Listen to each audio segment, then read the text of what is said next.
Hello guys, in this video I am going to show you how to add the trip to your account on the Mytrip application.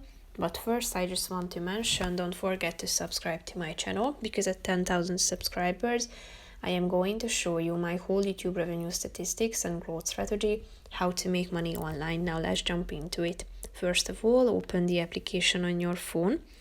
Then tap on the My Trips button down below, which is the second option, and click on the Add Trip button at the top of the screen. Here you should type in your email address. Then go to the second bar and type in your order number. Click on the Add Trip button, and if you have booked an order or a flight, you will be able to add your trip to this section, so it will appear at the upcoming trips section. So that's pretty much it for this video, guys. See you in the next one. Bye bye.